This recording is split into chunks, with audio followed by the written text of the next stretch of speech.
War takes everything from a man except his regrets. Sir Aldric returns home to find his castle crumbling and his lands worthless.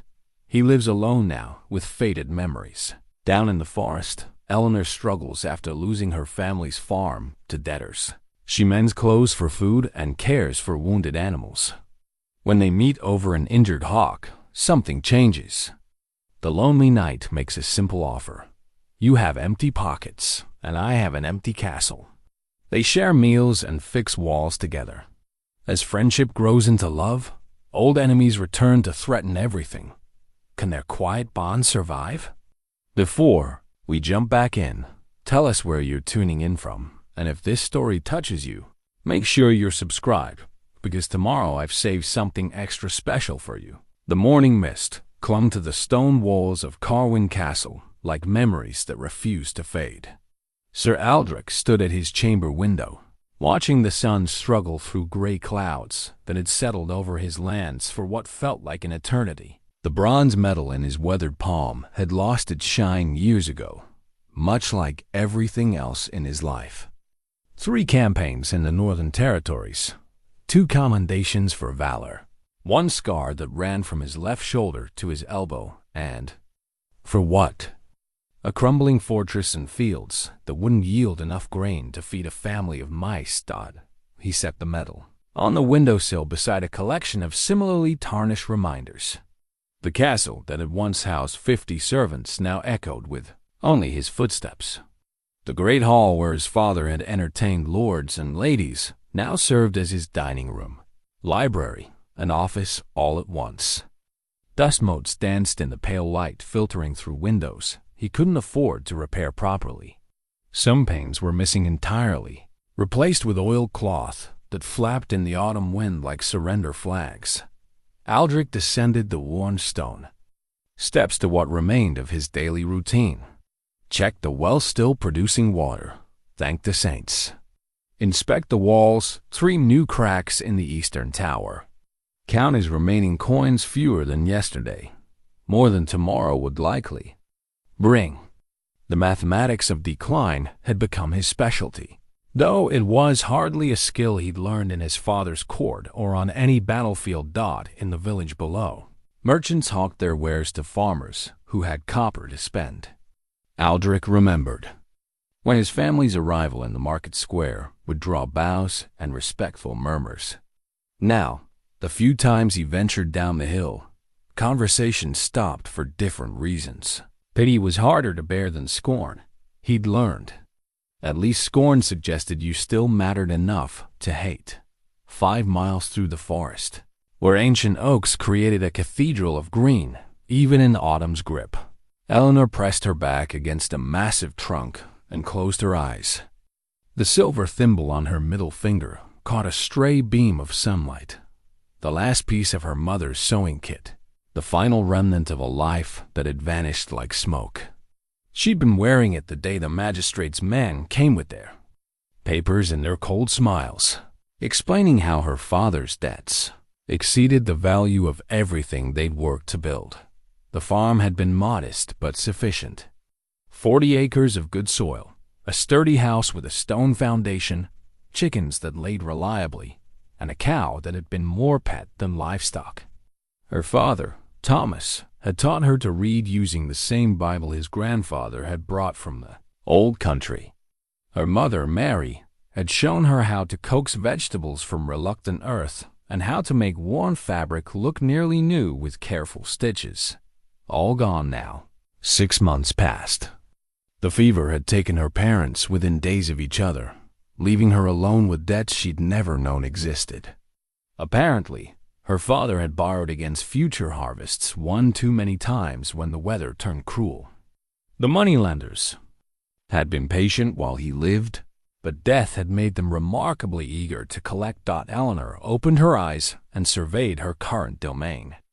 A lean-to shelter she'd constructed against a cliff face, barely large enough to lie down in but invisible from the main path.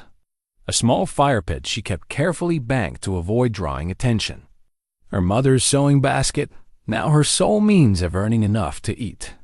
She'd grown skilled at finding discarded clothing in the village, mending it with threads pulled from scraps and trading the restored garments for bread or eggs.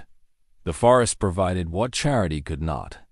Berries in summer, nuts in autumn, roots that could be boiled into something resembling soup when properly prepared. She'd learned to catch fish with her bare hands and to identify which mushrooms wouldn't poison her, skills her parents never taught, because they'd never imagined she'd need them. But the approaching winter promised hardships her makeshift shelter couldn't withstand. Frost had already claimed the last wild strawberries, and the stream where she caught minnows grew smaller each day.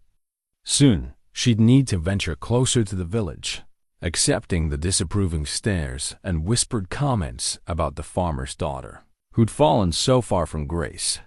The hawk had changed everything, though she hadn't known it yet. She'd found the bird 3 days ago, wing twisted at an unnatural angle, fierce eyes dulled with pain.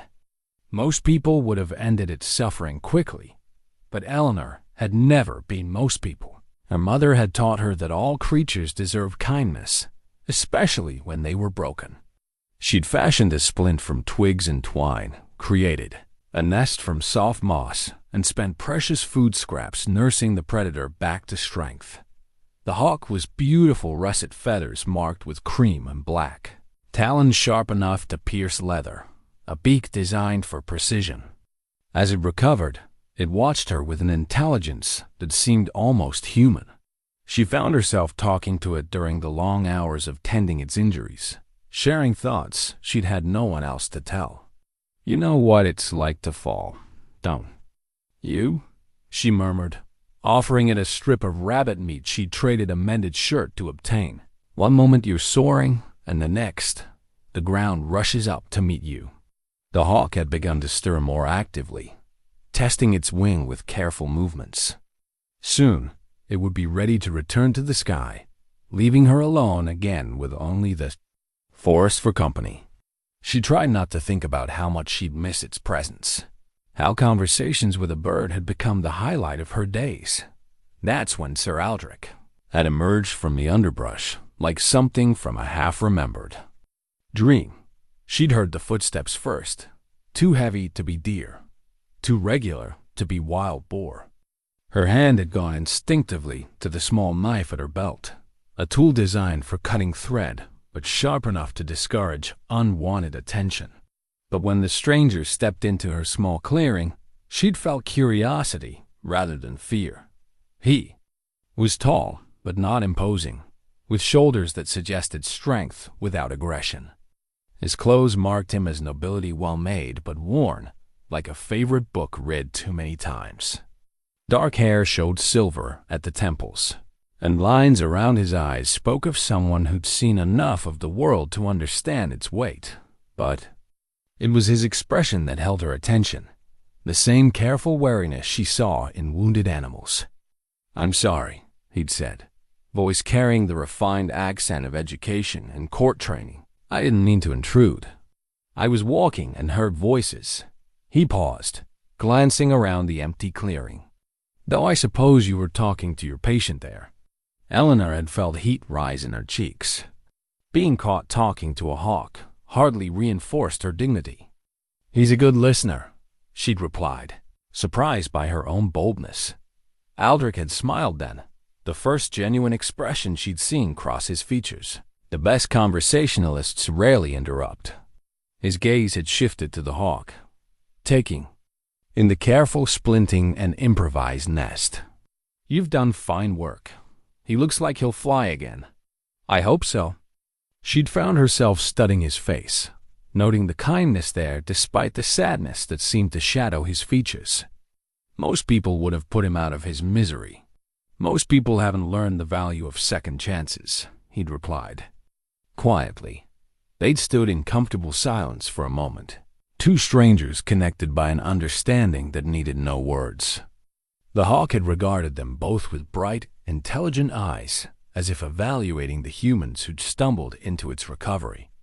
When Aldric had finally taken his leave, promising to check on the hawk's progress in a day or two, Elinor had watched him disappear into the forest with a strange sensation in her chest. It had been so long since she'd spoken with another person, really spoken. Not just exchanged the minimal pleasantries required for trading mended clothes for food. She hadn't expected to see him again so soon, or under such different circumstances. The silver thimble caught the afternoon light as Elinor's hand trembled, not from cold but from barely controlled anger. 3 men surrounded her in the village square, their voices raised just loud enough to draw attention from passers-by who pretended not to notice while eagerly absorbing every word. The debt doesn't disappear just because your father's dead. Girl, the tallest merchant was saying, his belly straining against a vest that had seen better days. Marcus, the cloth seller, a man who'd smiled at her father while extending credit, and now treated her like a plague carrier. 15 silver pieces plus interest. That's what's owed. I've already paid 8 silver, Elinor replied, keeping her voice steady despite the heat building behind her eyes. The mended shirts, the repaired cloaks, we agreed that work would count toward the debt. Work that should have been done properly the first time, sneered the second man, a leather worker whose own craftsmanship had never been questioned because he'd never been poor enough to face scrutiny. Some of those stitches were crooked. That reduces the value. The third merchant nodded sagely, though Elinor suspected he couldn't sew a button to save his life.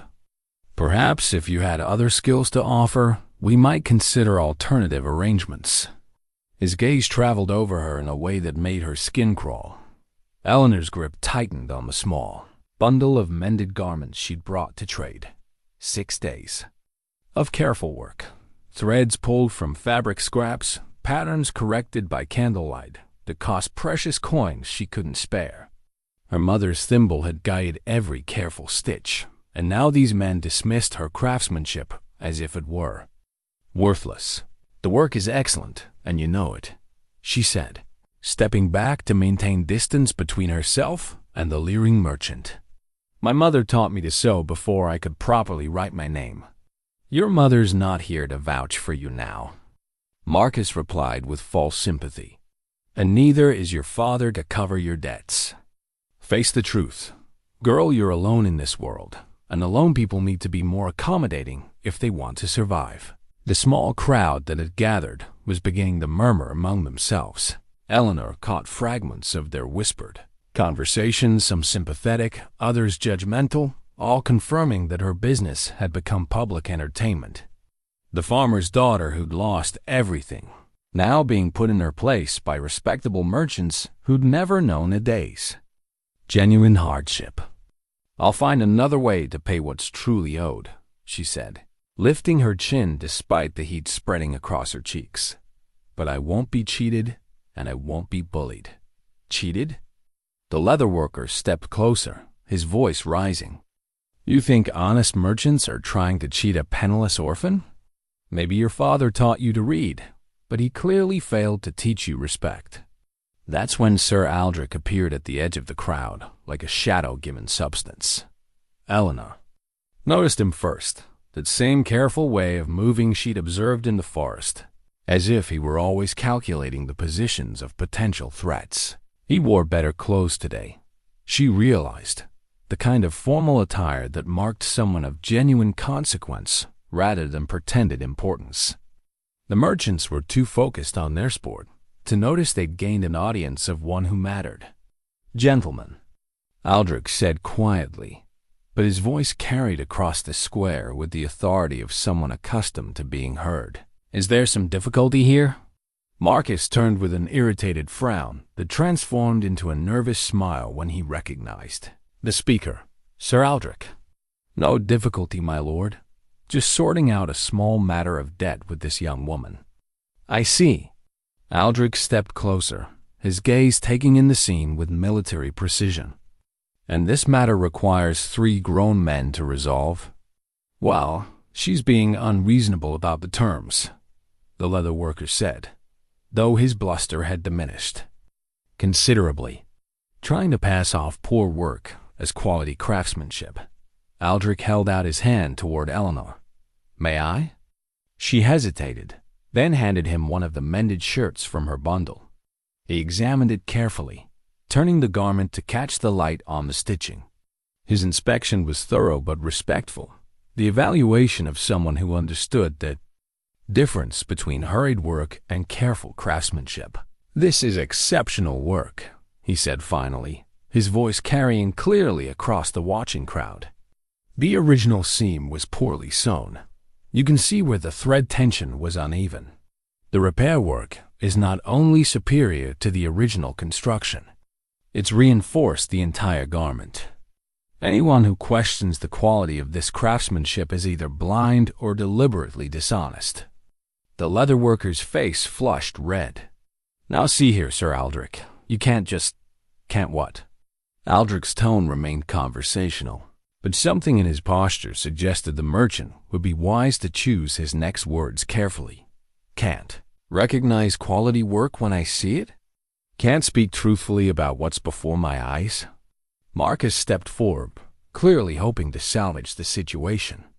"Perhaps there's been a misunderstanding about the terms." "Perhaps there has," Aldric agreed mildly. "Why don't you explain exactly what this young woman owes, and for what?" The merchants exchanged glances, suddenly uncomfortable with their audience. The crowd had grown larger, drawn by the novelty of seeing local traders questioned by genuine nobility. Village gossip would carry this story to every hearth by evening.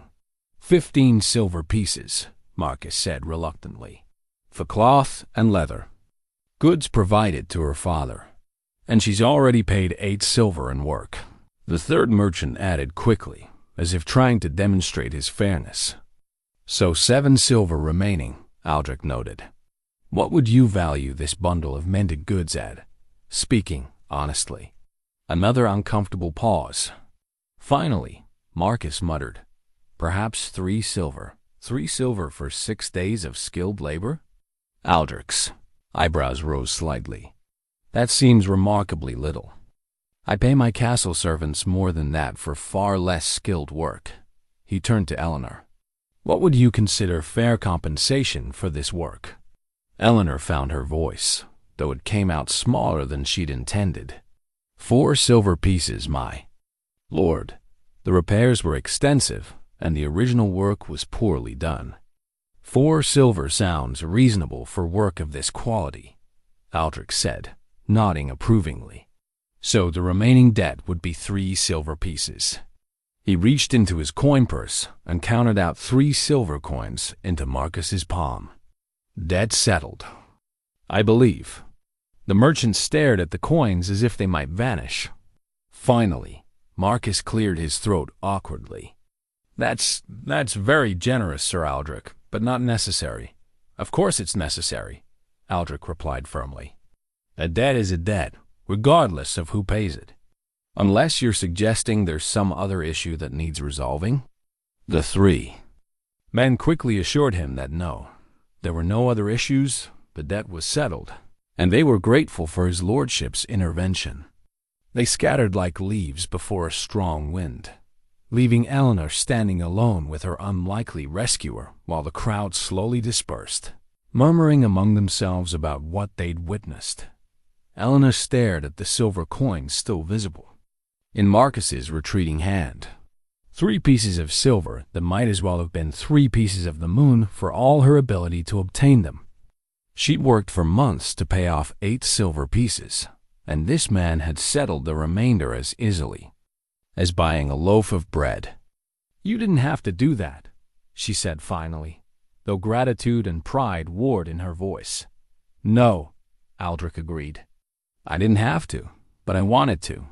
Those men were taking advantage of your circumstances, and that's not something I can watch without acting.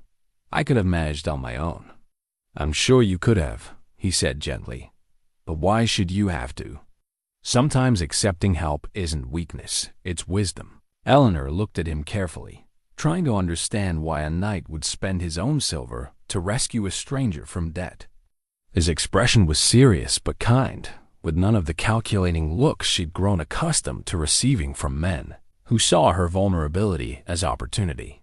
"Why?" she asked simply. Aldric was quiet for a long moment, watching the last of the crowd disperse. "Because," he said finally. "I know what it's like to have people dismiss your worth. And because I believe that kindness creates more kindness. Your care for that wounded hawk showed me something about your character. I wanted to return the favor." The first drops of an autumn rain began to fall, sending the remaining villagers hurrying toward shelter.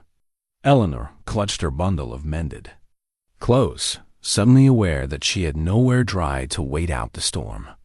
"My castle is just up the hill," Aldric said quietly, as if reading her thoughts.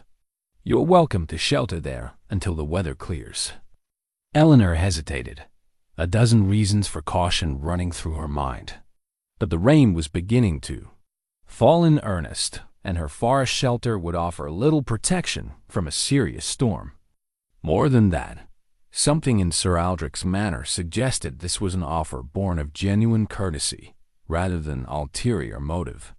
"Just until the storm passes," she said finally. "Of course," he agreed. "Just until the storm passes." Neither of them mentioned that some storms last longer than expected, or that temporary shelter sometimes becomes something more permanent. They simply walked together up the hill toward Carwing Castle, while the rain began to wash the dust from stones that had been waiting far too long for visitors to fill their empty halls. The broken castle gate stood like a wooden wound against the gray stone walls, one massive door hanging askew on rusted hinges while its partner lay collapsed in the courtyard, slowly being reclaimed by weeds and weather. Elinor paused at the threshold, taking in the sight of what had once been an impressive entrance.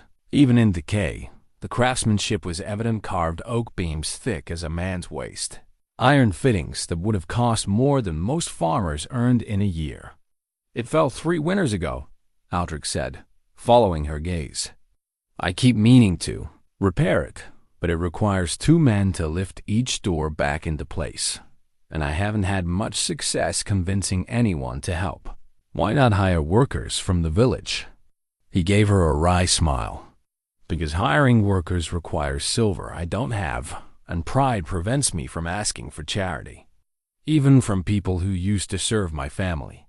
Elinor ran her hand along the fallen door's surface, feeling where rain and frost had begun to crack the wood. The gate had been beautiful once, carved with intertwining vines, and the Carwin family crest a hawk in flight above a mountain peak. How fitting, she thought, remembering the wounded bird that had brought them together. "It's still solid," she observed. "The wood is sound underneath the weathering. With the right approach, 2 people could manage the repair." Aldric raised an eyebrow. "You know something about carpentry?" "My father built our farmhouse with his own hands," she replied, kneeling to examine the hinges. "He taught me to see what was truly broken versus what just looked damaged. These hinges need oil and new pins, but they're not ruined. The doorframe is still square. This is more about patience and technique than strength." She'd been at Carwin Castle for 3 days now, the storm having lasted longer than either of them expected. What had begun as temporary shelter was gradually becoming something else, though neither had spoken directly about the change. Aldric had offered her a room in what had once been the servants' quarters, a small but clean chamber with a proper bed, a wash basin, and a window that looked out over the forest where she'd been living. The room felt impossibly luxurious after months in her forest shelter, but also strange and unsettling. The bed was too soft, the walls too solid, the silence too complete. She found herself waking in the night, momentarily confused by the absence of wind through trees or the small sounds of woodland, creatures going about their nocturnal business. Aldric, for his part, seemed equally unsettled by her presence, though in a different way. He'd grown accustomed to solitude, she realized, to the rhythms of a life lived entirely alone. Her footsteps in the halls, her voice at meals, even her breathing in nearby rooms, all of it represented a fundamental shift in his carefully ordered existence. They were both trying to be polite about the awkwardness. "Would you like more bread?" he'd ask at meals, gesturing toward a loaf that was clearly already too large for two people. "The rain seems to be lessening," she'd reply, though. They both knew she was no longer looking for reasons to leave. "I could set up a workspace for your sewing in the solar," he'd offer. "The light is better there." "I wouldn't want to intrude on your privacy," she'd answer. Though they both knew she was already working on mending projects throughout the castle. It was a careful dance of courtesy and consideration, both of them testing boundaries neither was entirely sure existed. The castle was large enough that they could avoid each other if they chose, but increasingly, they found themselves gravitating toward the same spaces. The kitchen during meal preparation, the great hall in the evenings, the courtyard when weather permitted. This morning, Elinor had discovered Aldric in the courtyard, staring at the broken gate with an expression of frustrated determination. "I've been thinking about what you said," he admitted, "about the repair being possible with the right approach. Would you be willing to help me try?" It was the first time he'd directly asked for her assistance with something, rather than simply offering his resources to her. The request felt significant, though she couldn't entirely articulate why. "Of course," she'd said, "but we'll need rope, oil for the hinges, and some iron pins to replace the ones that are too rusted to salvage. I have rope and oil. The pins might require a trip to the blacksmith." "Which requires silver you don't have," she said gently. "Which requires more silver than I care to spend on a gate that's mostly decorative," he corrected, though his tone suggested the distinction mattered to him. They'd spent the morning examining the problem from every angle, discussing techniques and approaches with the serious attention of generals planning a campaign. It felt good, Elinor realized, to be consulted for her knowledge rather than merely tolerated for her presence.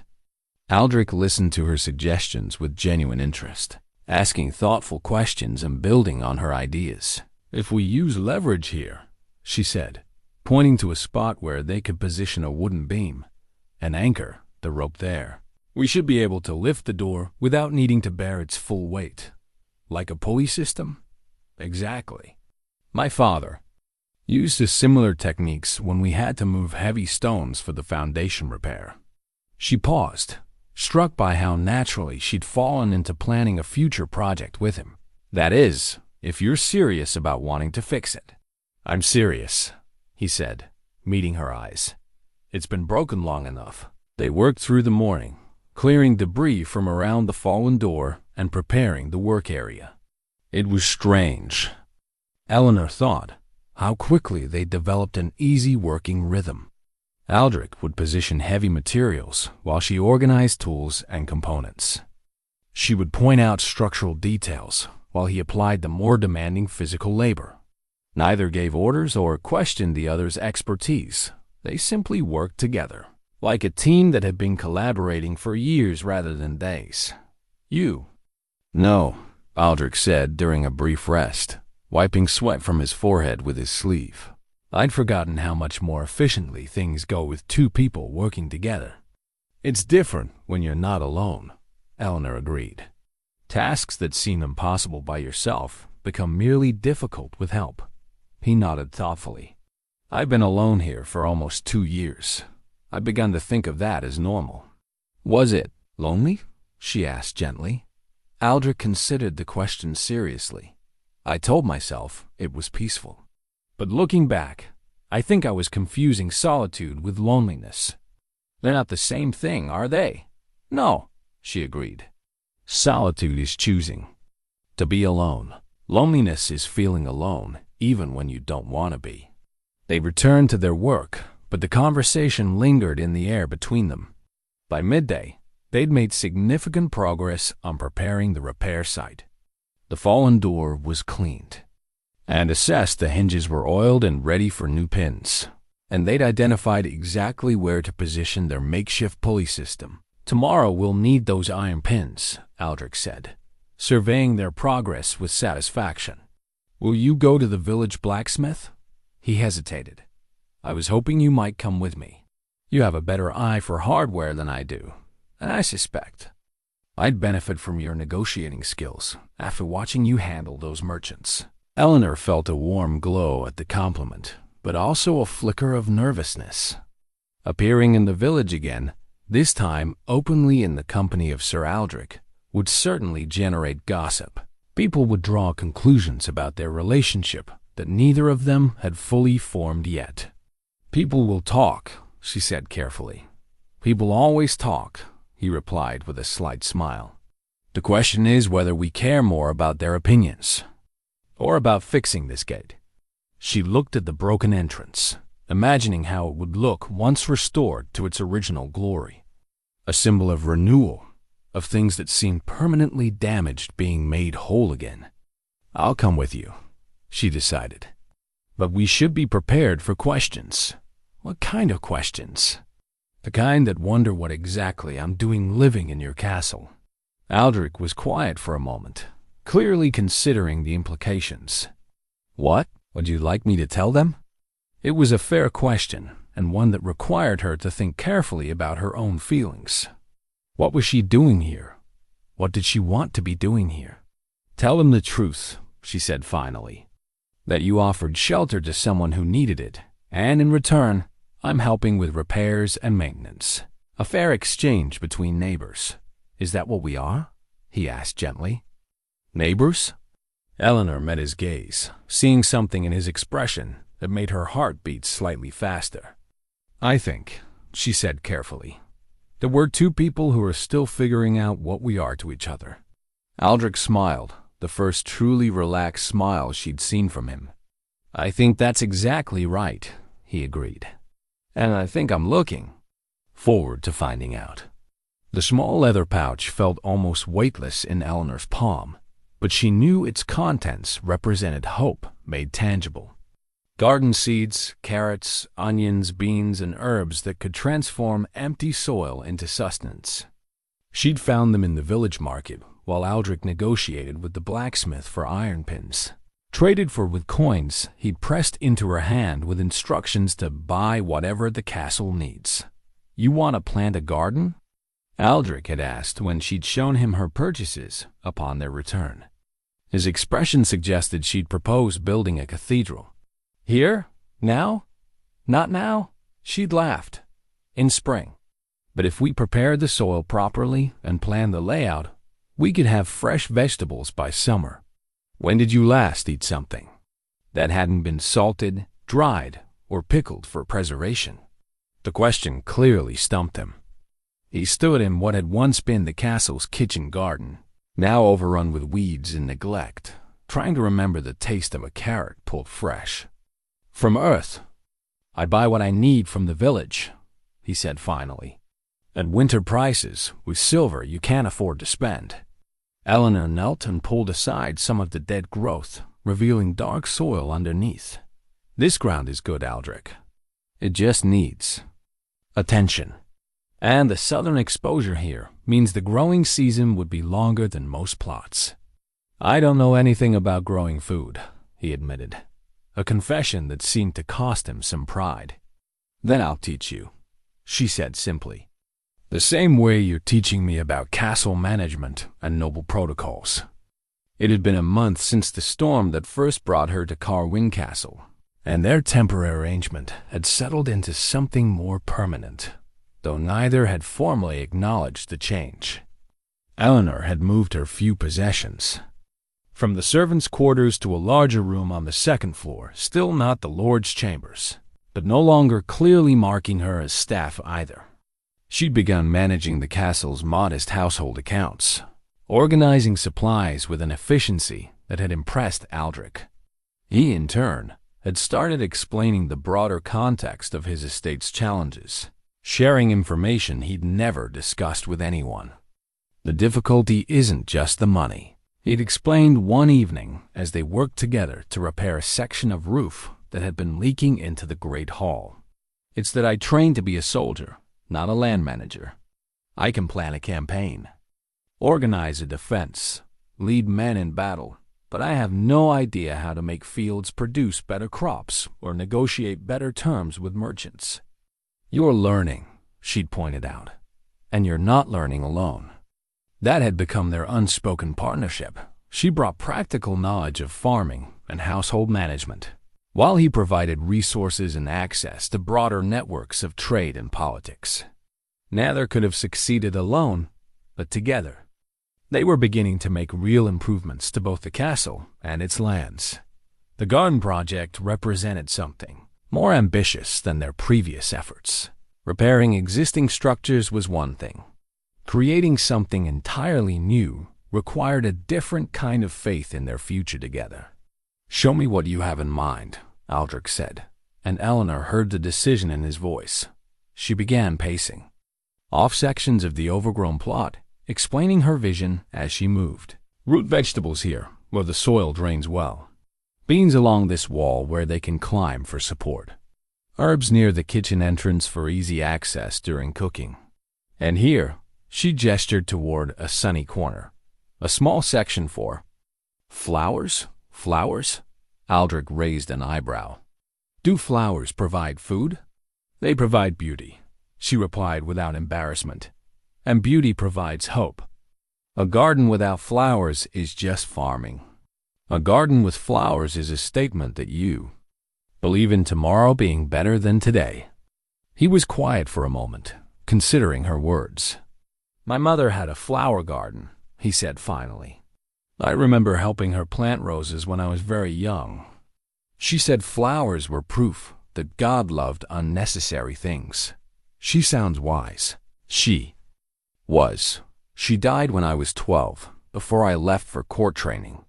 My father let the garden die after that, said it was too much trouble to maintain." Aldric looked around the neglected space with new eyes. "I always meant to restore it, but there never seemed to be time or reason." "There's reason now," Elinor said gently. Over the following weeks, they threw themselves into the garden project with an enthusiasm that surprised them both.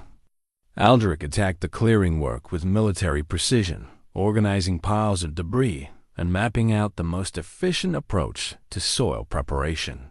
Elinor studied the land with farmer's instincts, testing soil composition and drainage patterns, noting where morning sun lingered longest and which areas might need additional protection from wind dot.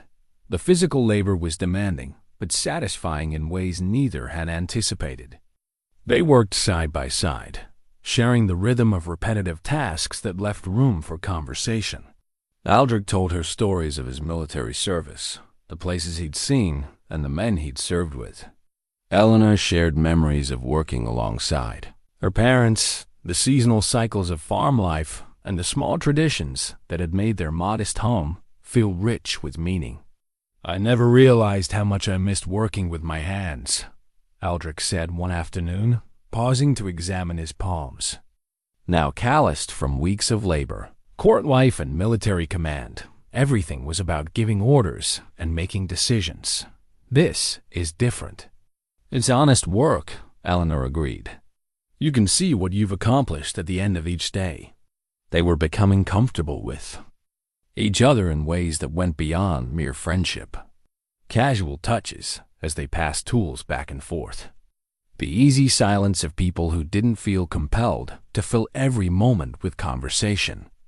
Shared laughter over Aldric's complete ineptitude with anything involving plants.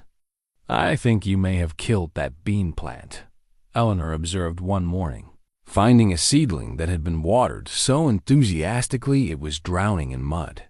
"I was trying to be thorough," Aldric protested. "Plants need water like people need conversation regularly, but not constantly." She rescued the unfortunate seedling, gently cleaning excess soil from its roots. "They also need room to breathe. I'm beginning to understand why soldiers aren't typically assigned to agricultural duties," he said ruefully. "You're learning. Besides, you've mastered the art of pest control." She gestured toward a section of garden where he'd successfully eliminated an invasion of slugs. "That requires observation and strategy." The village festival of St. Michael's Day provided their first public appearance as a couple, though neither had explicitly discussed their relationship in those terms. Aldric had mentioned the annual celebration casually, noting that most of the local landowners attended and that his absence in recent years had been noticed. "Would you like to come with me?" he'd asked, the question casual, but his expression suggesting the answer mattered to him. Elinor had felt a flutter of nervousness mixed with anticipation. "As your guest? As my companion," he'd replied carefully. "If that's what you'd like to be." The festival was held in the village square, with musicians, fruit vendors, and games of skill that drew participants from throughout the region. Elinor wore her best dress, a simple but well-made garment she'd altered to fit properly, while Aldric appeared in formal court attire that reminded everyone present of his noble status.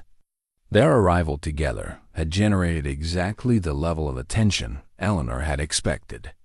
Conversations paused mid-sentence as they passed, and she caught fragments of whispered speculation about the farmer's daughter, who'd apparently captured the interest of Sir Aldric of Carwin. "Let them talk," Aldric murmured, offering her his arm as they navigated through the crowd. "They'll find something else to discuss next week." But Elinor noticed how he positioned himself slightly between her and the more obvious stares, and how his responses to greetings included subtle but clear signals that she was under his protection. When the leather worker who'd helped harass her about debts approached with an oily smile and apparent desire to ingratiate himself, Aldric's polite but cool acknowledgement sent the man retreating quickly.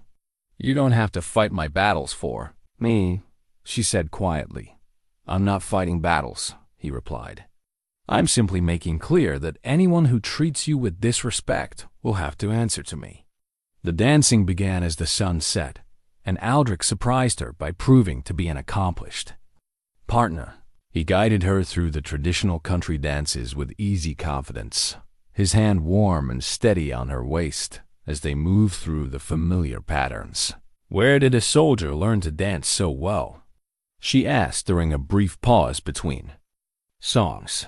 "Court training included many skills beyond warfare," he replied with a slight smile. "Though I admit I'm out of practice.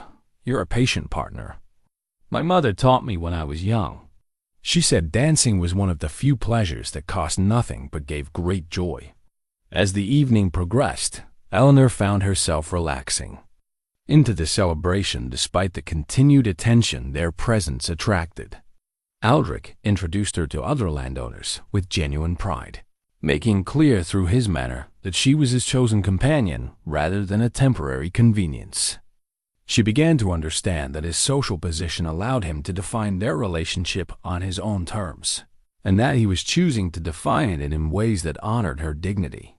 Walking back to the castle under starlight, they were both quiet, processing the significance of their public appearance together. "People will assume we're courting now," Elinor said finally. "Are we wrong to let them assume that?" Aldric asked gently. Elinor considered the question carefully. Over the past month, she'd grown more comfortable, not just with his presence, but with the idea of a future that included him. The garden they were planning together represented more than just next year's vegetables. It was an investment in the belief that they would still be together to harvest what they planted. "No," she said finally. "I don't think we're wrong." Aldric stopped walking and turned to face her fully. In the moonlight, his expression was serious but warm. "Elinor, I want you to know that whatever this is between us, it's not charity or convenience. You've brought life back to my home and purpose back to my days. I hope you feel something similar." "I do," she admitted, feeling her heartbeat quicken. "I never expected to feel at home anywhere again after losing the farm, but I feel at home with you." He reached for her hand, intertwining their fingers with gentle certainty. "Then we'll see where this path leads us," he said, "together." As they continued up the hill toward Carwin Castle, Elinor felt a deep sense of rightness about the direction her life was taking. The garden seeds in her pocket represented more than future vegetables. They were symbols of hope, growth, and the faith that some things could be planted in autumn and trusted to bloom in spring. The bundle of letters lay hidden beneath a loose stone in the castle's old chapel, discovered by accident when Aldric was examining structural damage to the altar. They were tied with a faded blue ribbon that had once been the color of summer sky, and the parchment had yellowed with age and damp air. He hadn't meant to read them. His intention had been simply to move them to safety while he assessed the chapel's repair needs. But the careful script on the topmost letter had caught his eye, and once he'd read the first few lines, he found himself unable to stop. "My dearest Elinor," the letter began, "your father has given his blessing to our union, and I find myself the happiest man in 3 kingdoms. When I return from the northern campaign, we shall be wed before the harvest festival, and I shall spend the rest of my days proving myself worthy of your love." The signature read, "Your devoted William," followed by a small sketch of 2 interlocking hearts. Aldric sat back on his heels in the empty chapel, the letter trembling slightly in his hands. There were at least a dozen more in the bundle, each one clearly a love letter written to the woman who now shared his home and, increasingly, his heart. The dates on the letters spanned nearly 2 years, ending abruptly about 8 months ago roughly, the time that Elinor's parents had died and her life had collapsed into poverty and loss. He knew he should stop reading immediately, should return the letters to their hiding place and never speak of finding them. But the implications of their existence demanded understanding. Who was William? What had happened to their planned marriage? And why had Elinor never mentioned? A former betrothal? Against his better judgment, he read 2 more letters, each one deepening his confusion and discomfort. William wrote like an educated man, possibly minor nobility or at least wealthy merchant class. His letters spoke of property he was acquiring for their future home, of meetings with Elinor's father to discuss dowry arrangements, of plans for a wedding that would unite their family's interests as well as their hearts. The final letter was different in tone, urgent, apologetic, filled with references to complications and unexpected orders that would delay his return. "I know this postponement is difficult," William had written, "but military service demands sacrifice from us both. Hold faith in our love, my darling. I shall return to claim you as soon as duty permits." But he had never returned, Aldric realized.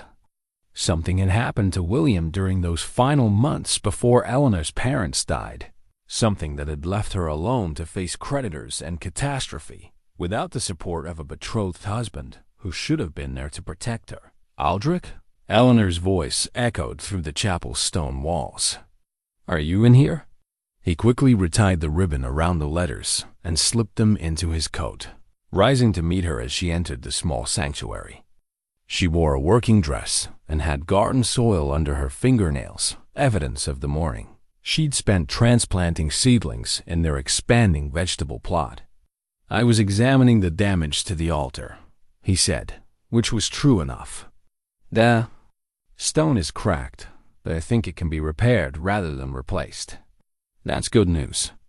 We'll need this space for storage during the winter months if we're going to preserve the garden harvest properly."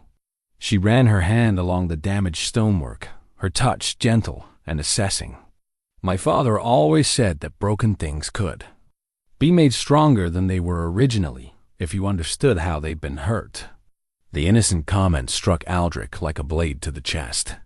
Here she was, offering wisdom about healing and restoration, while he carried secret knowledge of wounds she'd never shared with him. The weight of the hidden letters felt enormous, pressing against his ribs with each breath. "Elinor," he said carefully, "may I ask you something personal?" She looked up from her examination of the altar, noting something serious in his tone. "Of course. Before your parents died, before you lost the farm, were you planning to marry someone?" The question hung in the air between them like smoke from a snuff candle. Elinor's expression shifted through several emotions: surprise, pain, and finally a resignation that suggested she'd been expecting this conversation eventually. "Why do you ask?" she said quietly. "Because I care about you, and I want to understand your history. If there's someone else, someone you're promised to or waiting for, there's no one." She interrupted, but her voice carried a weight that suggested the story was more complicated than those simple words could convey. Aldric pulled the bundle of letters from his coat, holding them out toward her with obvious reluctance. "I found these in the chapel. I'm sorry, I didn't mean to pry." But once I started reading, Elinor stared at the letters as if they were a venomous snake. Her face went pale, and she sank onto one of the chapel's stone benches as if her legs could no longer support her. "Wait, William," she said softly, the name barely audible. "Who was he?" Aldric asked gently, settling beside her on the bench but maintaining careful distance. Elinor was quiet for a long moment, her gaze fixed on the letters without reaching for them. "Someone I loved," she said finally. "Someone who loved me. We were going to be married after his military service ended. What happened to him? I don't know." The words came out flat, emotionless, but Aldric could hear the pain underneath. He stopped writing.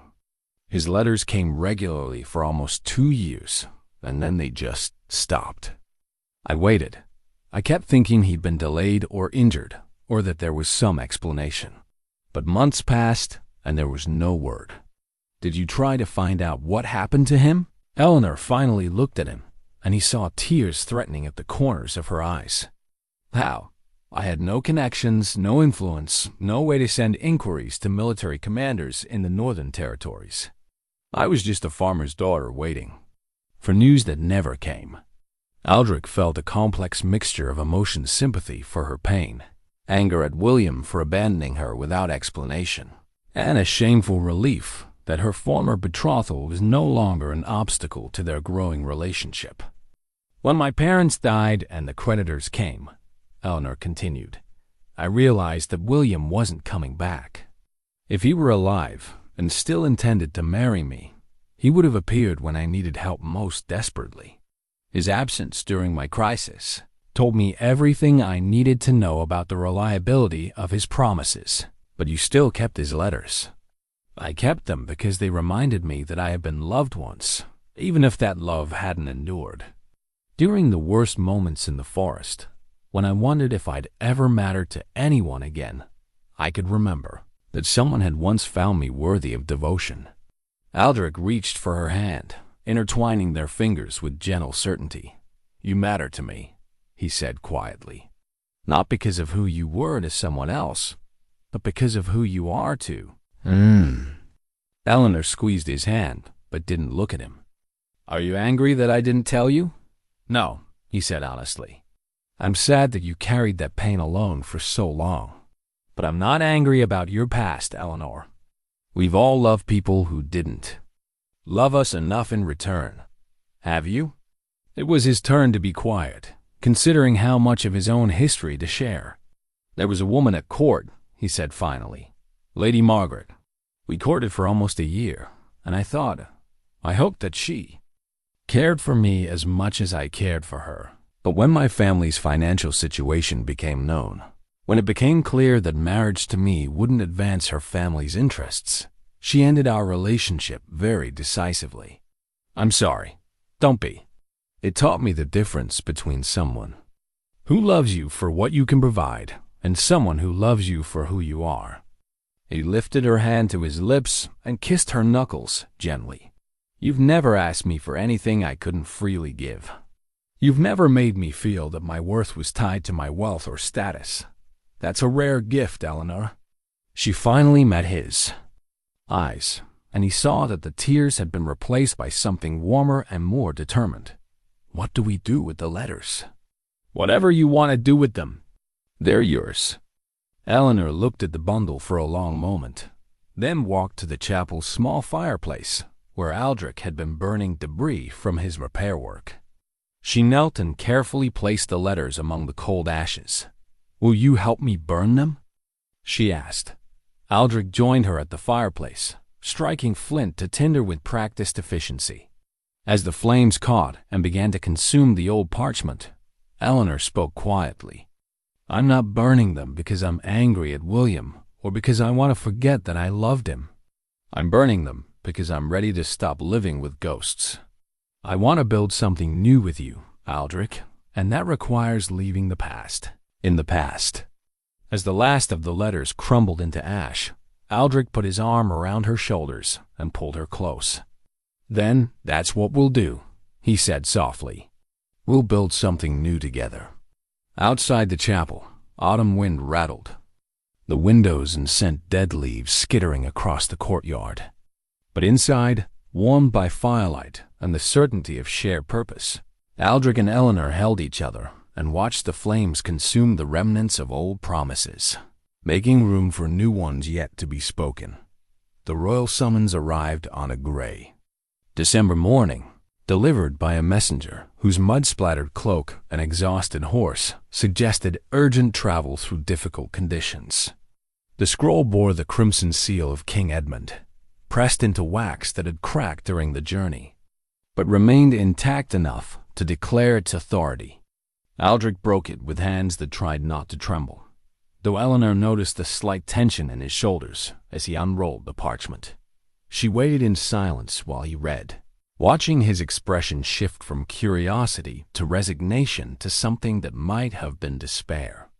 The fire in the great hall crackled quietly, and wind rattled the windows they'd recently repaired together. But these familiar sounds felt distant and unimportant compared to whatever news that scroll contained. "What does it say?" she asked. Finally, when Aldric continued staring at the parchment without speaking, he looked up at her with eyes that seemed older than they had moments before. "I'm summoned to court immediately. There's rebellion brewing in the eastern provinces, and all former military commanders are being recalled to service." The words hit Elinor like cold water, though she'd been expecting something of this nature ever since their relationship had begun to deepen. Aldric was a knight, a man with obligations that extended far beyond the walls of Carwyn Castle or the bounds of their newly planted garden. She'd known this day would come, but knowing and being prepared were entirely different things. "How long do you have before you must leave?" she asked, proud that her voice remained steady. "A week, perhaps two if winter weather slows travel. But the king's summons suggests the situation is serious. Delays won't be viewed favorably." Elinor nodded, processing the implications with the practical mindset that had helped her survive loss before. "Then we need to make preparations. The castle will need to be secured, the accounts settled, arrangements made for maintaining the property while you're gone." "Elinor." Aldric set the scroll aside and crossed to where she stood by the window. "We need to talk about what this means for you." She'd been dreading this conversation since the moment she'd seen the royal seal. "You're going to suggest I return to the village, aren't you? Find other lodging until you come back." "I'm going to suggest that you consider your options carefully," he said gently. "My absence could last months, possibly longer if the rebellion proves serious. You can't simply wait here alone. It wouldn't be safe, and it wouldn't be fair to you. What if I want to wait?" The question surprised them both.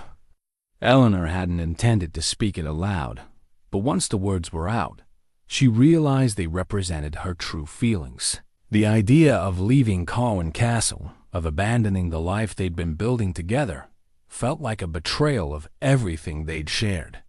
"You would do that?" Aldric asked quietly. "Wait for someone who might not return?"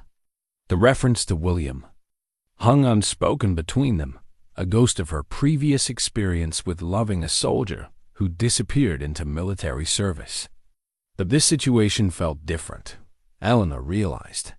Aldric wasn't choosing to leave her, he was being compelled by duty to serve his king. And unlike William, he was asking her directly what she wanted, rather than simply making promises about the future. "I would wait for you," she said with quiet certainty. "But I understand if you think that's unwise."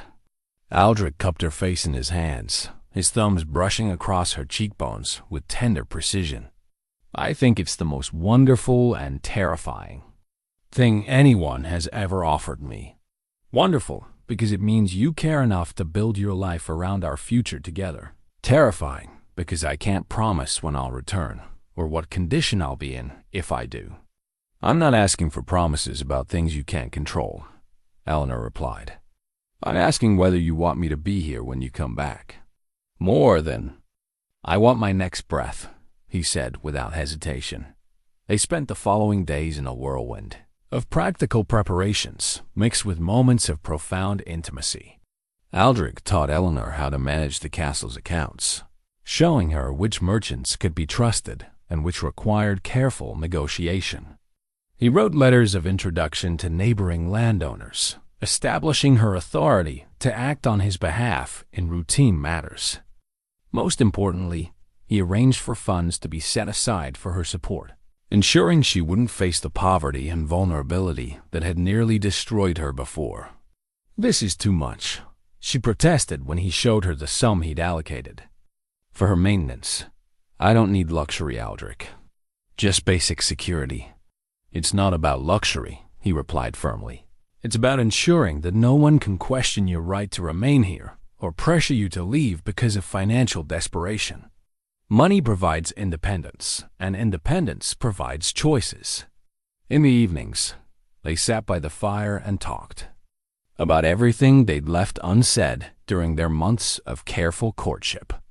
Aldric spoke about his fears of returning to military life after tasting the peace of civilian existence. Elinor shared her anxiety about managing a noble household, alone, without the protection of his presence or the guidance of his experience. "What if I make mistakes?" she asked one night, curled against his side on the settle they'd moved closer to the hearth. "What if something happens that I don't know how to handle?" "Then you'll figure it out the same way you figured out how to survive in the forest," he said, stroking her hair with gentle repetition. "You're stronger than you know, Elinor. You've already proven you can rebuild your life from nothing. That was different. I was only responsible for myself. Now you're responsible for something we've built together.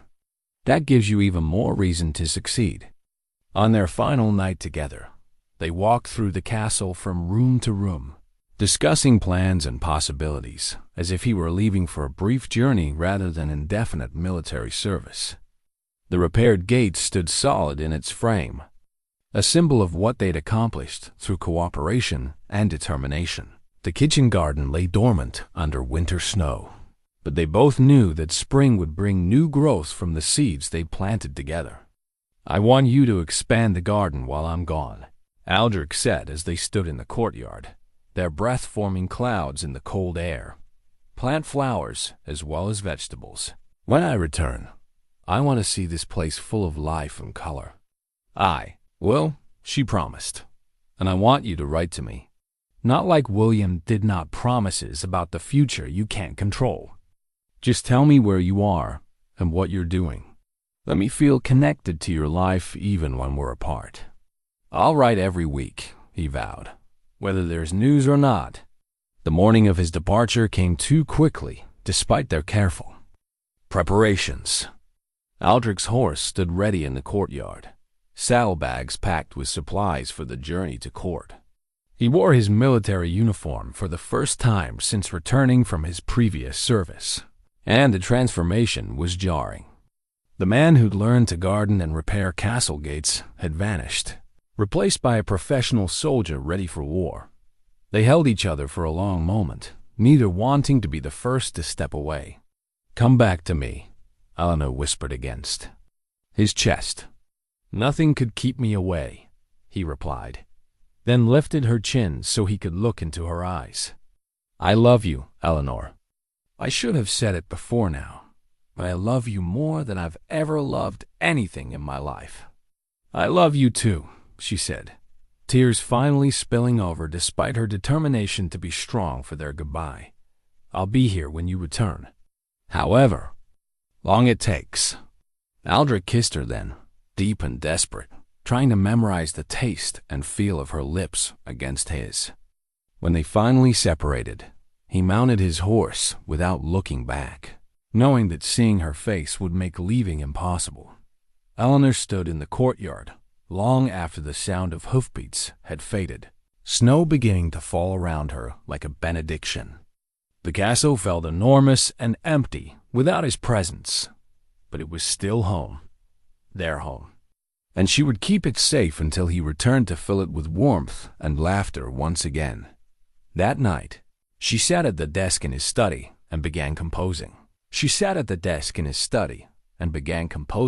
A letter she would never send.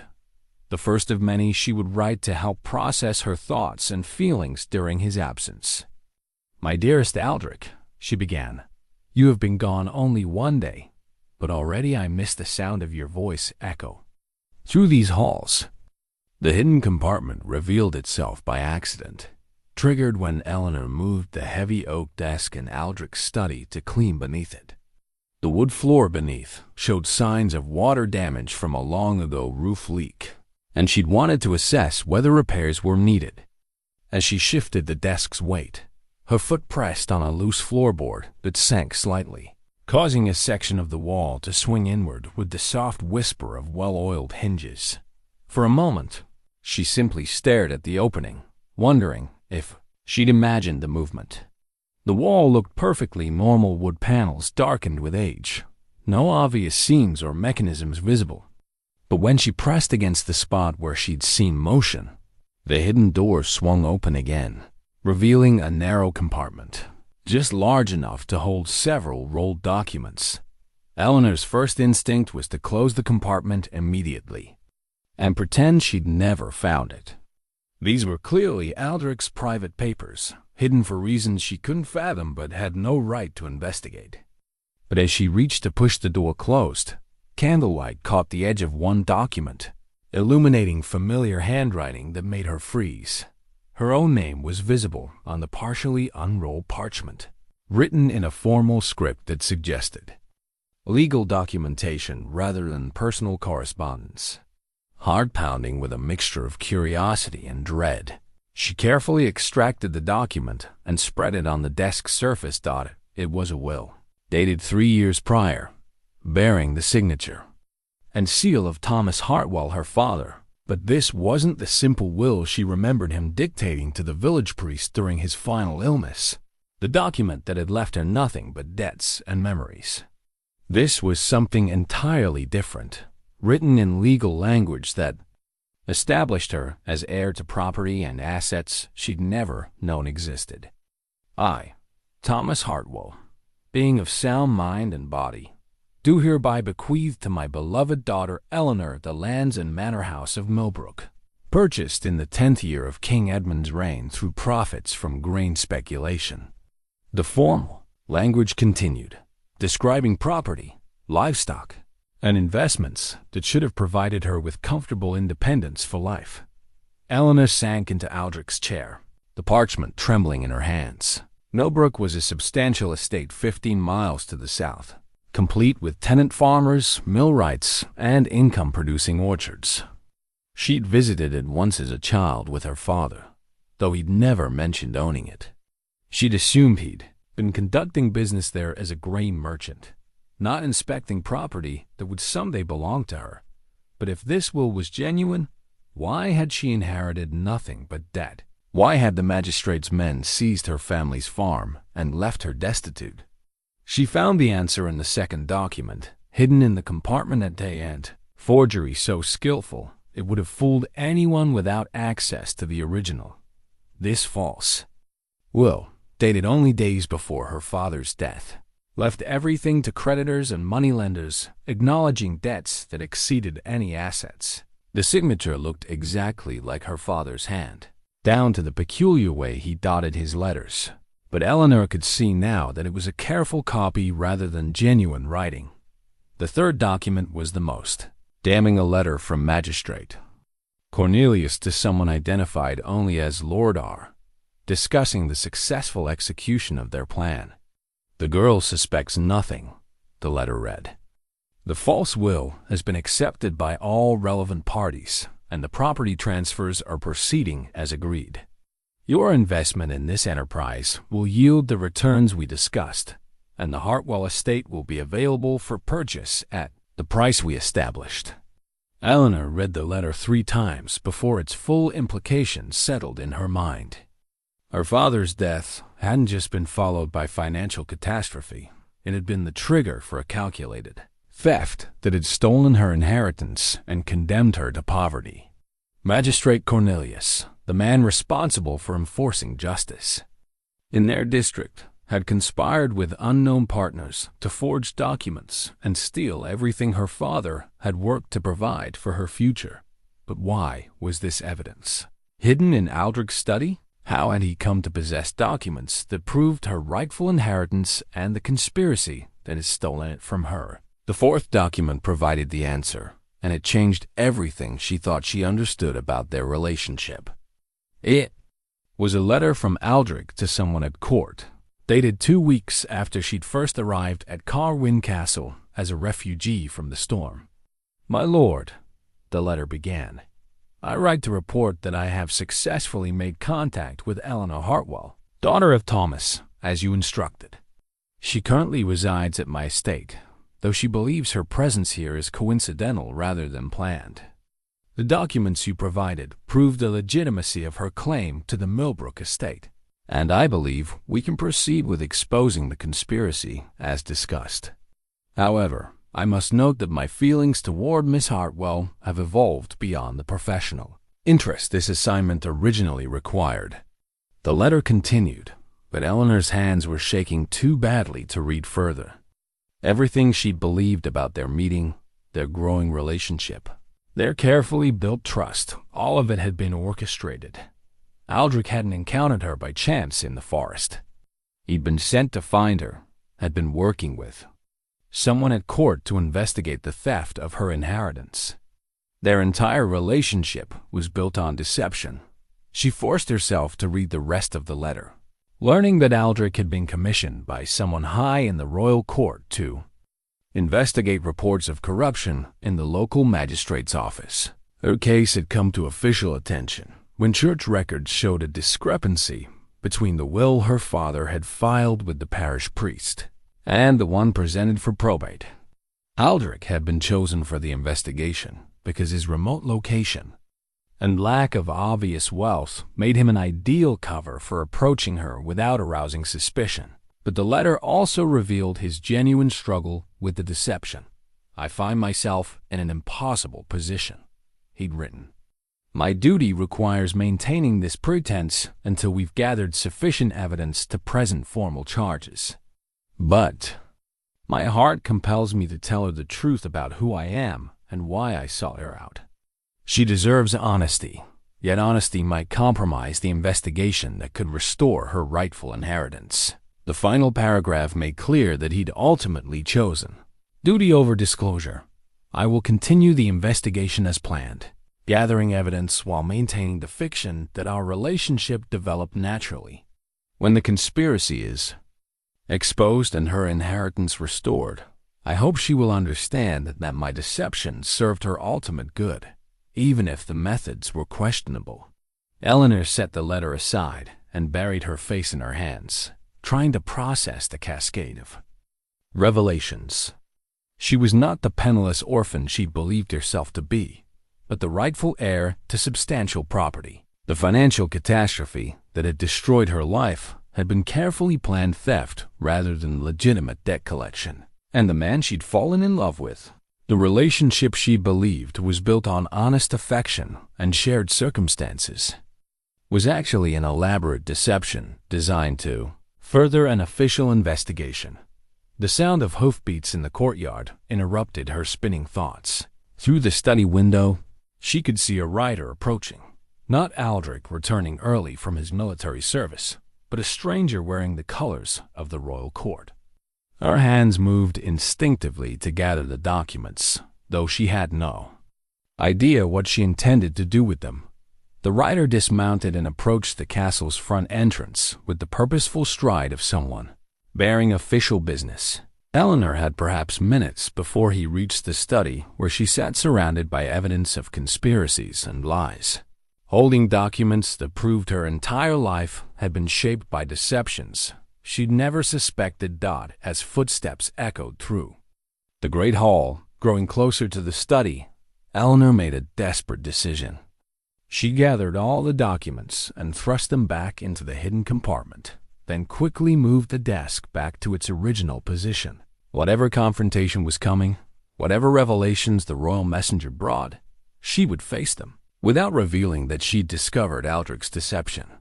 But as she smoothed her dress and prepared to receive the visitor, one truth burned clear in her mind. Nothing she'd believed about her life, her circumstances, or her relationship with Aldric was actually true. She was not the woman she'd thought herself to be, and he was not the man she'd fallen in love with. The question now was what she intended to do with that knowledge. The royal messenger introduced himself as Sir James Whitmore, an investigator in the service of the Crown's Justice Ministry, and his presence filled Aldric's study with an authority that made Elinor feel like an intruder in the space she'd come to consider her own. He was a man in his middle years, with intelligent eyes and a measured speech of someone accustomed to dealing with complex legal matters. "Lady Elinor," he said, and the title sent a shock through her system. No one had called her lady since she was a small child playing at being nobility. "I apologize for arriving unannounced, but circumstances require immediate action regarding your inheritance claim." Elinor forced herself to appear confused rather than informed. "I'm sorry, sir, but I think there's been some mistake." "I have no inheritance claim. My father left only debts when he died." Sir James studied her carefully, as if evaluating her sincerity. "That's what the forged documents would have you believe, my lady. But we have evidence that substantial fraud was committed against your family's estate. The Crown has been investigating Magistrate Cornelius for several months, and your case has become central to our broader inquiry into corruption in local government." "I don't understand," Elinor said, though she understood far more than she could reveal. "What fraud? What evidence?" "Your father was a wealthy man, Lady Elinor. The Millbrook estate, significant investments in grain futures, properties in 3 counties, all documented in his true will, which was filed with church authorities before his death. The will presented for probate was an extremely skillful forgery, designed to transfer your inheritance to confederates of the magistrate." Sir James reached into his leather satchel and withdrew documents that Elinor recognized from her earlier discovery, but seeing them presented as official evidence, rather than hidden secrets, made their implications feel more real and more overwhelming. "Sir Aldric has been working with our investigation," Sir James continued, and Elinor's heart clenched at the confirmation of what she'd learned from the hidden letters. "His report indicates that you've been living here under his protection, while we gathered sufficient evidence to move against the conspiracy. He's provided valuable intelligence about your circumstances and the impact of the theft on your life." "Sir Aldric knew about this investigation?" Elinor asked, proud that her voice remained steady despite the turmoil in her chest. "He's been essential to our success," Sir James replied.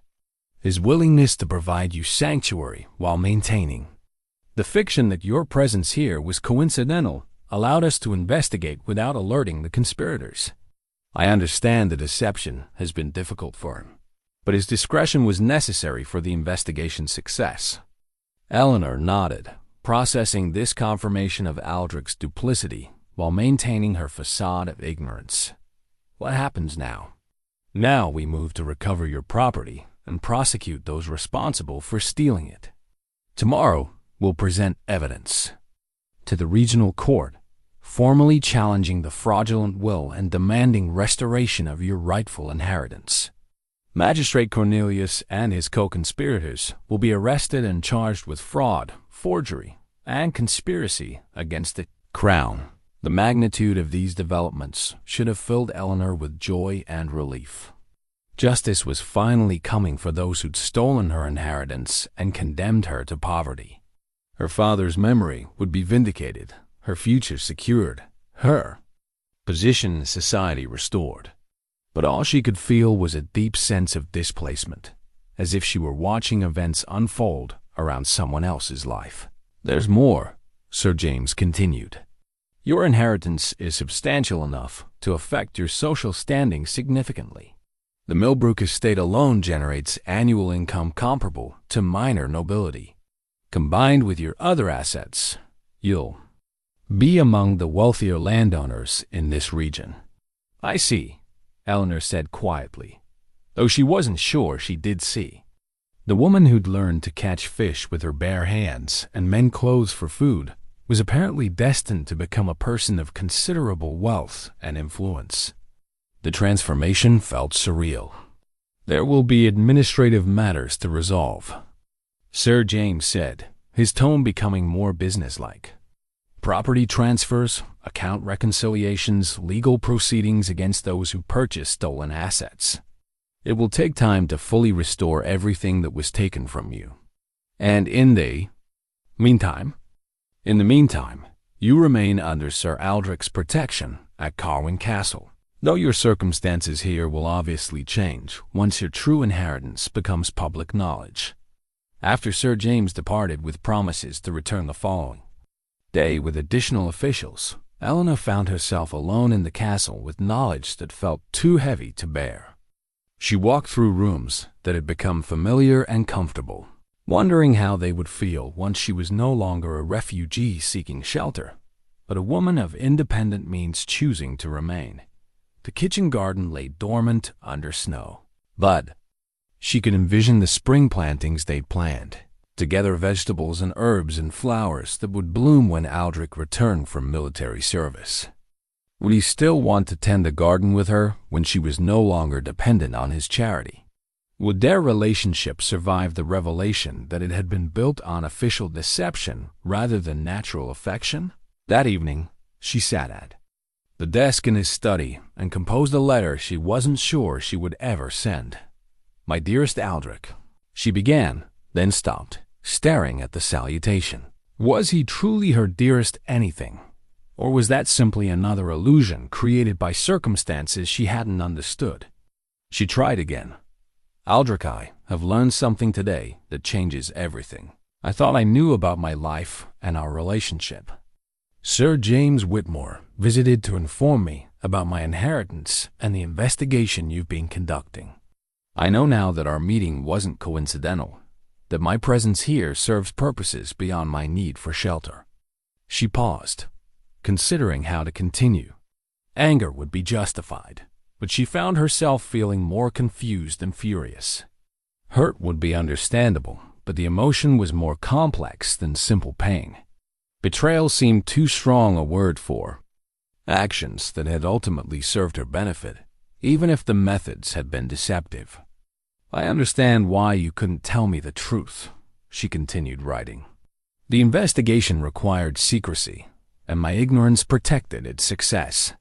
But I need you to know that I've discovered the hidden documents in your study, that I know the full extent of what was stolen from me and how you came to be involved in recovering it." She set down her pen and stared out the window at snow falling steadily in the courtyard. Tomorrow would bring official recognition of her true circumstances, legal proceedings against those who'd wronged her, and the beginning of a new life she'd never expected to live. But tonight, she was still the woman who'd fallen in love with. A night she believed was as lonely and displaced as herself.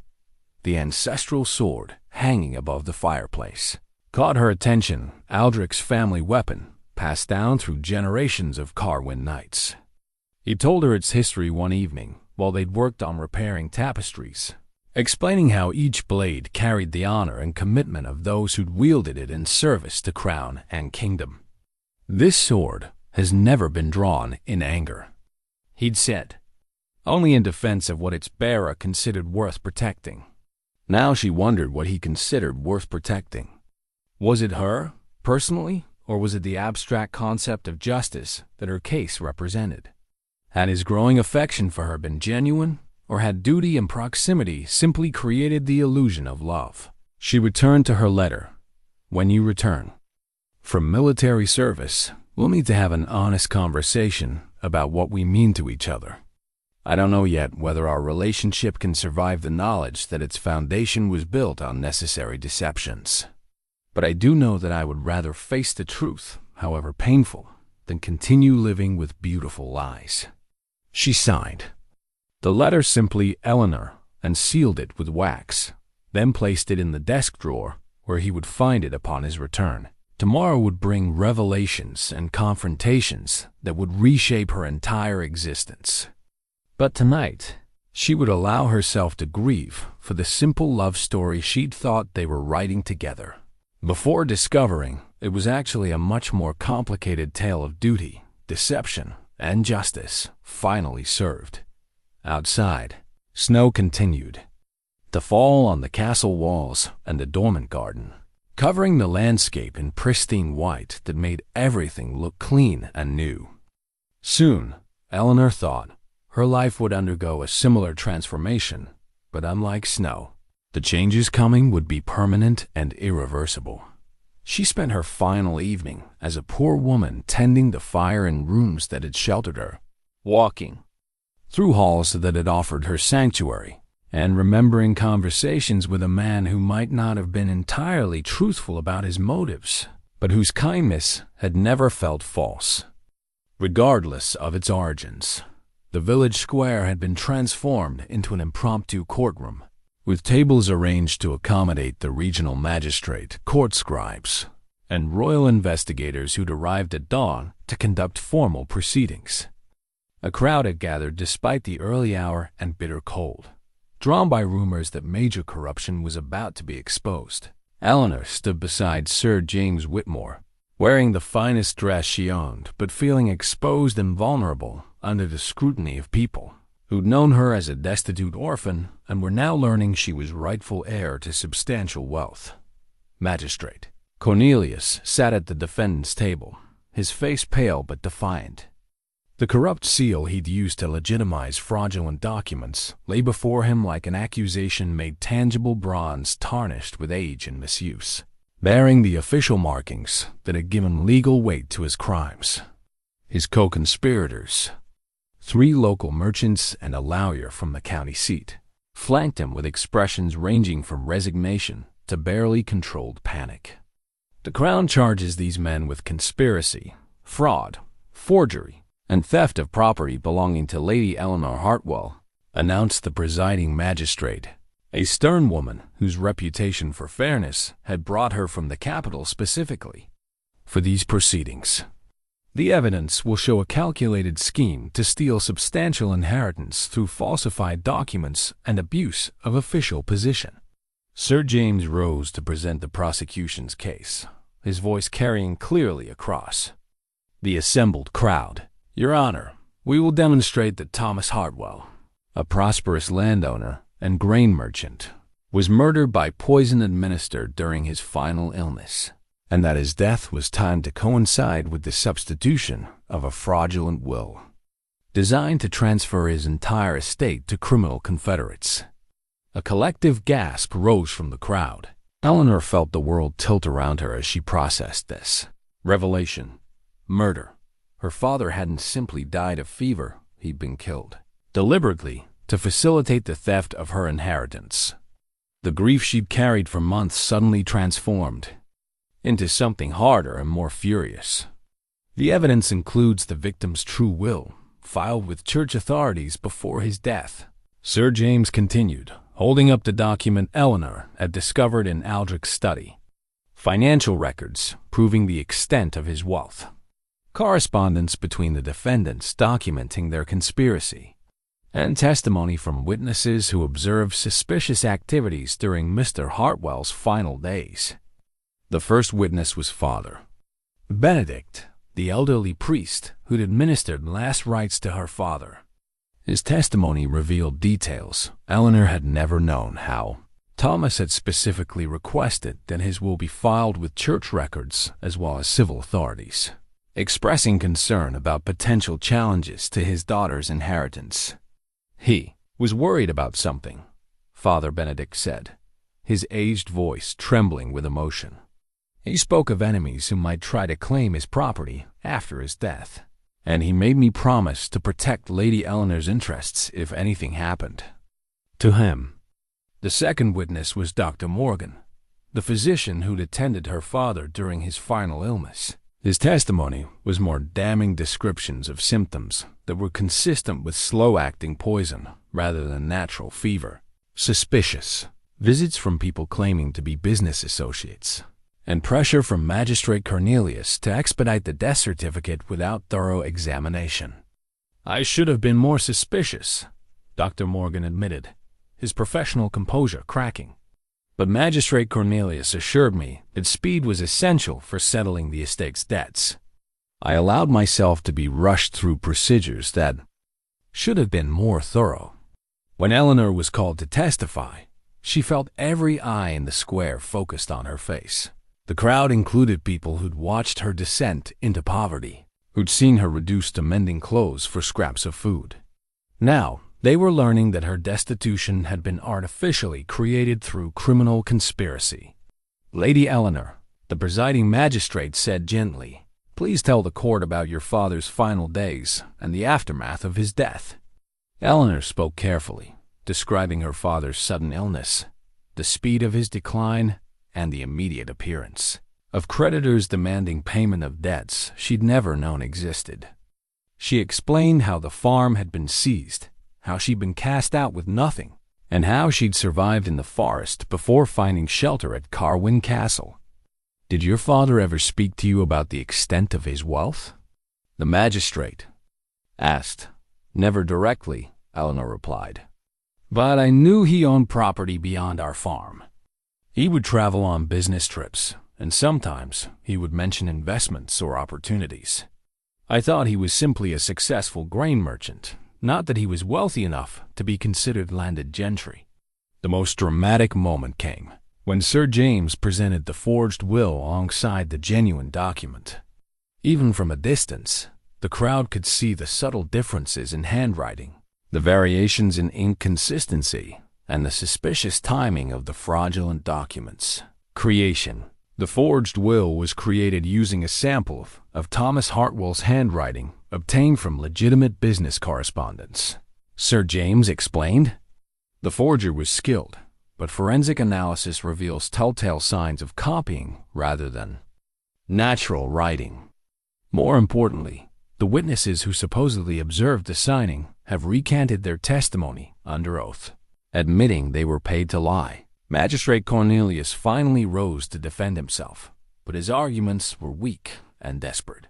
He claimed the accusations were politically motivated, that his enemies were using Elinor's case to destroy his reputation.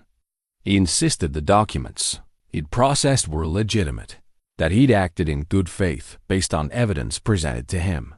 But when Sir James produced correspondence found in Cornelius's private files letters discussing the profits to be made from the Hartwell estate's redistribution, his defense collapsed entirely.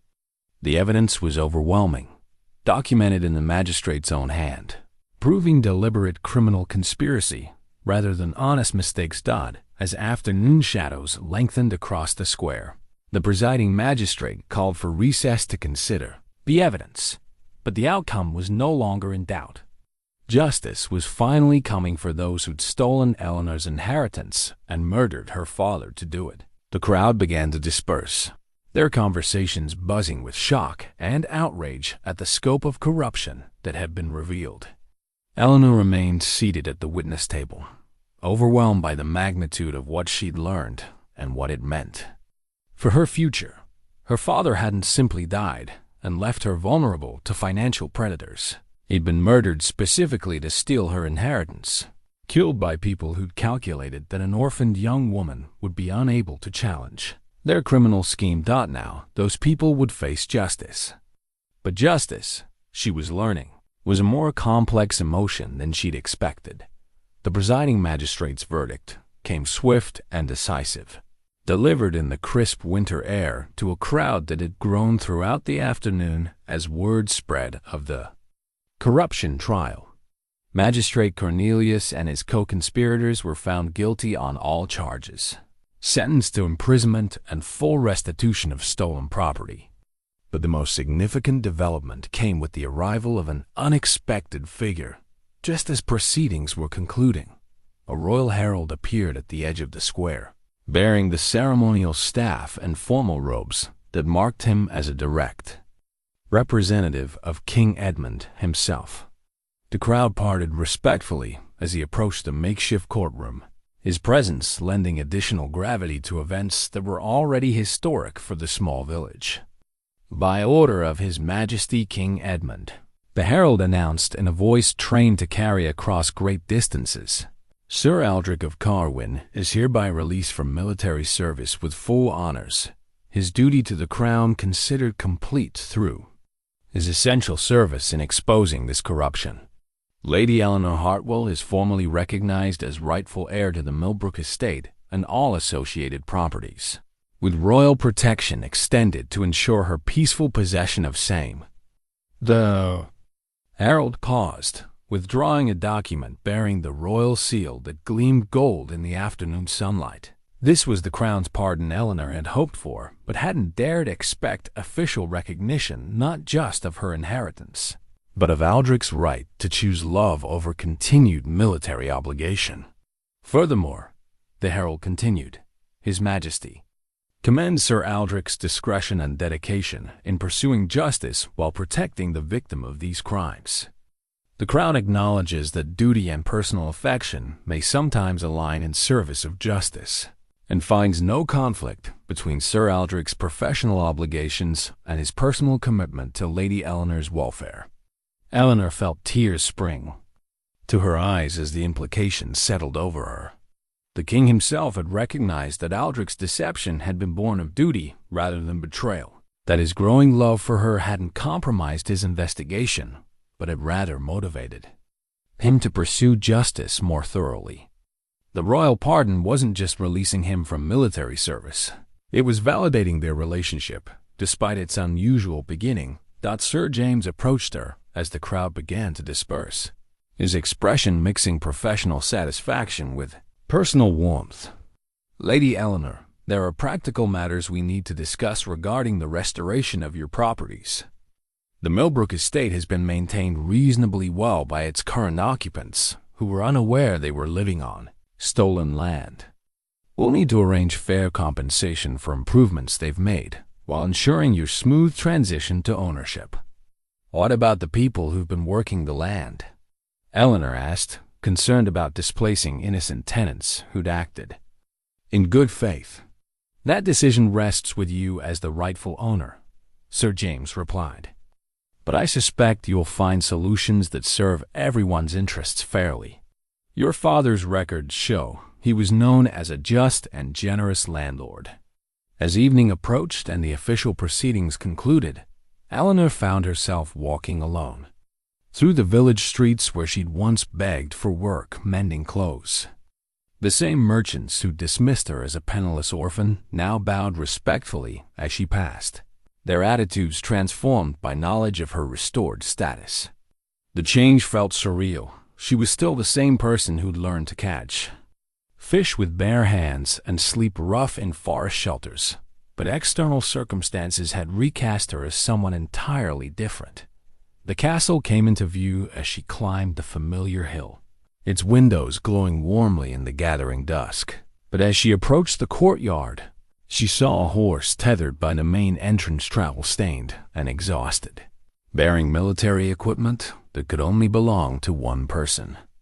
Aldric stood in the doorway of his own home like a visitor uncertain of his welcome, still wearing the uniform of royal service, but with an expression that held none of a soldier's confidence.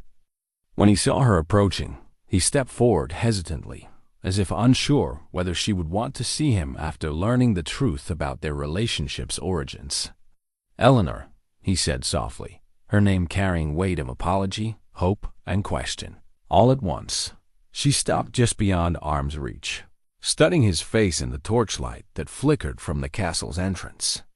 He looked older than when he'd left, marked by whatever battles he'd fought in the king's service, but his eyes held the same warmth that had drawn her to trust him during their first meeting in the forest. "You came back," she said simply. "I promised I would," he replied, "though I wasn't certain you'd want me to, once you learned why I approached you initially." "I found the documents," she admitted. "The hidden compartment in your study. I know about the investigation, about your orders to make contact with me under false pretenses." Aldric's shoulders sagged slightly, but he didn't look away from her gaze. Then you know that everything between us began with deception. I understand if you can't forgive that. Elinor considered his words carefully, thinking about everything she'd learned over the past days about truth, justice, and the complex motivations that drove people's actions. I know that you were sent to investigate a crime, she said finally. And I know that you chose to continue protecting me even after your duty was complete. The question isn't whether you deceived me initially. The question is whether your feelings became genuine, more genuine than anything I've ever experienced, he said without hesitation. What began as duty became something I'd fight the entire kingdom to protect. She stepped closer, near enough to see the hope and fear warring in his expression. Then we'll build something new, she said softly. Something honest, based on who we really are rather than who circumstances forced us to pretend to be. Aldric reached for her hands, his touch gentle and questioning. Can you forgive me for the deception?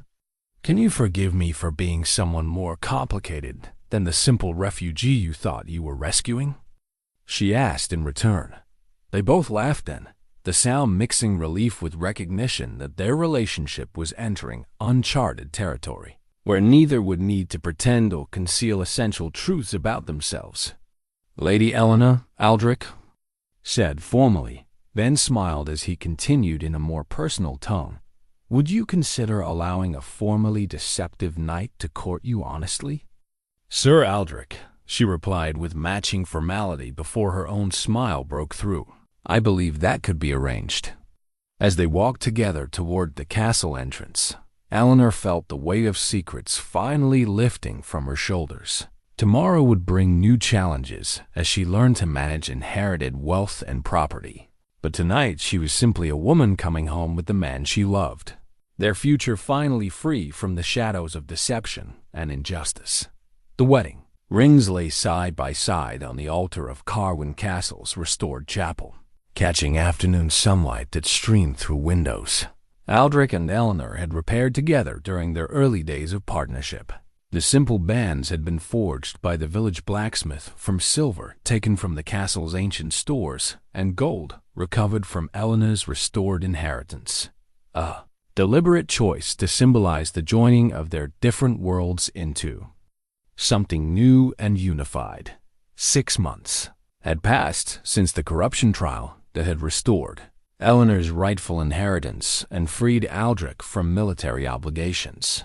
The intervening time had been filled with the complex work of rebuilding lives that had been shaped by loss and deception. The Millbrook estate had been restored to Elinor's ownership, complete with productive farmland, comfortable tenant relationships, and sufficient income to support noble lifestyle. Carwyn Castle had undergone extensive repairs funded by her recovered wealth, transforming from a crumbling fortress into a proper home worthy of their shared future. But more importantly, they had taken time to build an honest relationship based on complete truth about their backgrounds, motivations, and hopes for the future. No more necessary deceptions, no more hidden documents, no more secrets that might undermine the trust they were working to establish. Are you certain about this? Aldric had asked her one evening as they walked through the expanded garden where vegetables grew alongside the flowers she'd insisted were essential for beauty and hope. Marriage to me means choosing a quiet life in the countryside rather than the broader social opportunities your wealth could provide. I'm choosing the life I want, she'd replied with the quiet certainty that had attracted him from their first meeting. Not the life others think I should want because of money I never knew I had. The wedding ceremony was deliberately simple, conducted by Father Benedict, in the presence of carefully chosen witnesses who represented the genuine relationships they built rather than social obligations.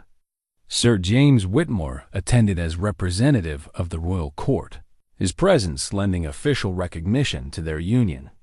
Dr. Morgan came to offer blessings along with apologies for his unwitting role in the conspiracy that had nearly destroyed Elinor's life.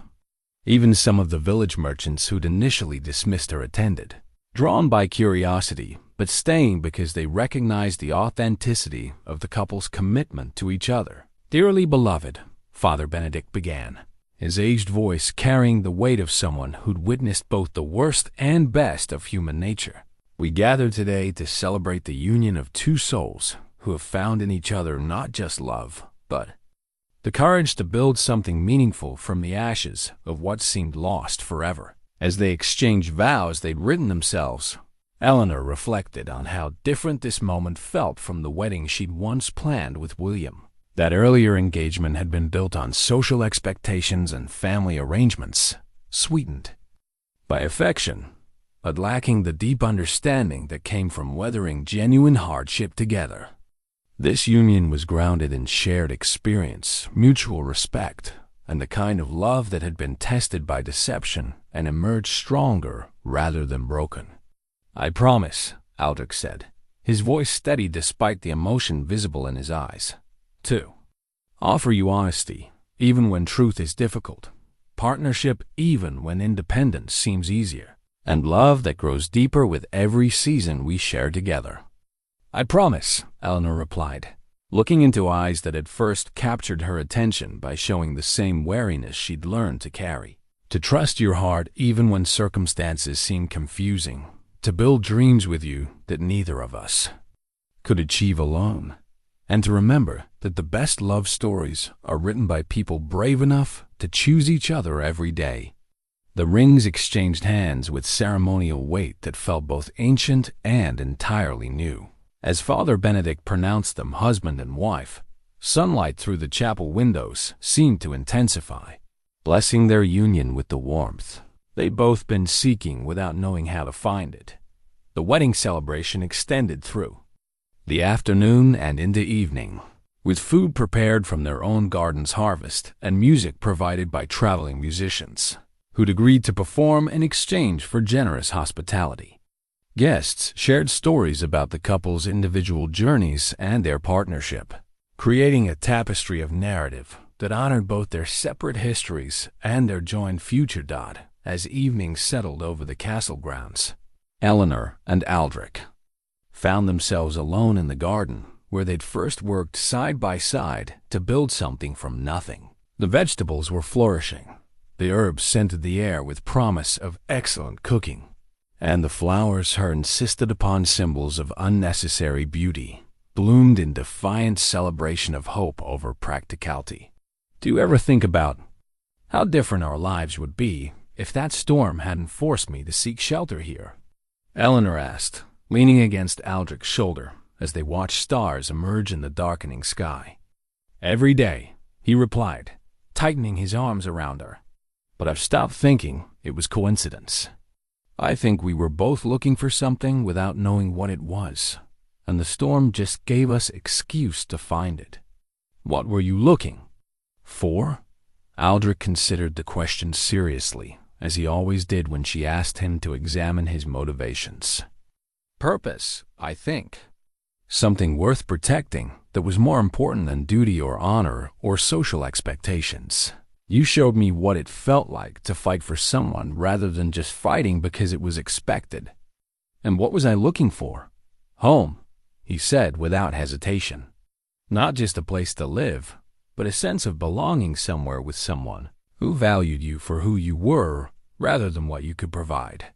They sat in comfortable silence, surrounded by the garden they'd planned together and the walls they'd repaired as partners, listening to the night sounds of a countryside that had become truly theirs through choice rather than circumstance.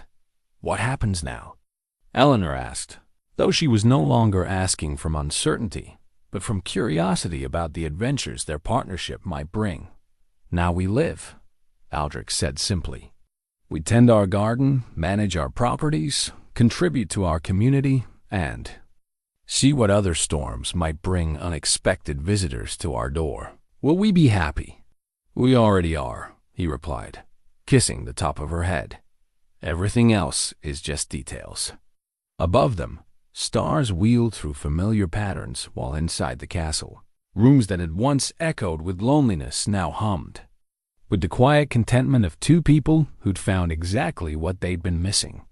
Outside their walls, The world continued its complex dance of politics and ambition. But within their chosen boundaries, Sir Aldric and Lady Elinor had created something simpler and more enduring. A love story built from honesty, sustained by partnership, and blessed with the knowledge that some empty spaces are meant to be filled together.